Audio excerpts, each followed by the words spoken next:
इसी देश की परम भक्ता कर्माबाई भगवान श्री जगन्नाथ जी को रोज खिचड़ी का भोग लगाती थी। और ऐसा प्रेम था लालन के प्रति कर्माबाई को कि कर्माबाई मेरे गोविंद के, मेरे प्यारे के, मेरे लालन के भोग में कहीं विलंब न हो जाए, कहीं देर न हो जाए, इसलिए उसने विधि विधान भी छोड़ दिया। कई बार तो जिस अवस्था में होती झटपट उठ करके लग जाती और ठाकुर जी के लिए खिचड़ी बना करके भोग धराती। और ठाकुर जी, लाल जी, भगवान जगन्नाथ स्वयं बालक का रूप धारण करके कर्माबाई की गोद में बैठ करके उनके हाथों से खिचड़ी का भोग पाते। एक दिन घर में कोई महात्मा, कोई संत पधारे। उन्होंने कर्माबाई की जब दिनचर्या को देखा तो उन्हें लगा कि ठाकुर जी के लिए जो सामग्री सिद्ध की जाती है उसमें थोड़ा आचार विचार पवित्रता ऐसा होना चाहिए। लेकिन कर्माबाई प्रेम के आवेग में भक्त वत्सल अपनी वात्सल्य भक्ति के कारण भूल जाती, लालन के लिए कहीं विलंब न हो जाए, मेरा लाला भूखा होगा, मेरे प्यारे ठाकुर भूखे होंगे, कहीं उनके भोजन में, उनके प्रातःकाल मंगला भोग में विलंब न हो जाए। सवेरे सवेरे जिस अवस्था में होती, जैसी अवस्था में होती, सब कार्य को करके पहले ठाकुर जी के लिए सामग्री सिद्ध करने लग जाती।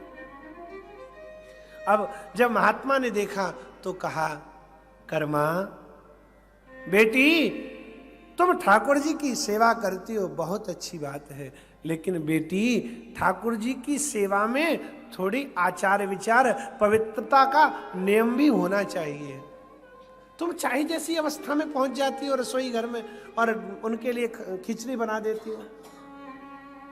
कर्माबाई ने इनकार न किया गुरुदेव की बातों का। महात्मा को कहा, महात्मा जैसी आज्ञा, आप अब जैसे बताएंगे कल से मैं वैसे ही कार्य करूंगी। अब महात्मा ने बताया, पहले प्रातः काल उठना, दोनों हाथों का दर्शन करना, ये करना वो करना, सारे जो दिन के प्रातः काल के नियम है। फिर पवित्र स्नान करके पवित्र रेशमी वस्त्र पहन करके रसोई घर में जाना, फिर प्यार से भोजन सिद्ध करना सामग्री।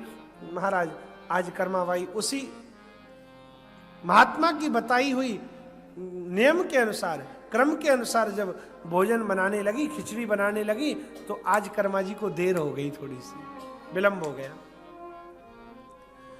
लेकिन ठाकुर जी तो प्रतीक्षा कर रहे हैं कि खिचड़ी लेकर आएगी। ऐसा प्रेम, जगन्नाथ जी प्रतीक्षा कर रहे हैं कि आएगी खिचड़ी लेकर आएगी। लेकिन महाराज आज कर्मा जी को विलंब हो गया। अब विलंब होने पर देरी से आई कर्मा जी खिचड़ी लेकर, ठाकुर जी ने खिचड़ी अरोगी तो, लेकिन इतने में उधर जगन्नाथ जी के दर्शन का समय हो गया। पट खोला गया तो ठाकुर जी जल्दी से भाग कर के गए, देखा मुखार विंद पर चारों ओर खिचड़ी लगी है।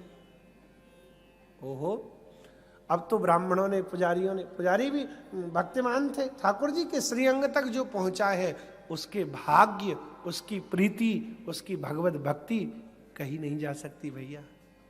श्रीअंग की सेवा में जो पहुंच गया वो तो महान भाग्यवान है। पुजारी भी पहचान गया, कहने लगा, ठाकुर आज तो ये सब मुख पे क्या लगा के आए सवेरे सवेरे, यहाँ तो माखन मिश्री का भोग लगता है, आप सवेरे सवेरे खिचड़ी खाकर आए हो। ठाकुर जी ने कहा तो कुछ नहीं, लेकिन पुजारी सब समझ गया। लाडले ठाकुर रोज कर्मा के हाथ की खिचड़ी खाने जाते हैं। तब से जगन्नाथ जी में ये नियम बन गया, प्रातः काल मंगला भोग में ठाकुर जी को खिचड़ी का भोग कर्मा जी के भाव से जरूर आता है। ठाकुर जी खिचड़ी जरूर खाते हैं प्रातः।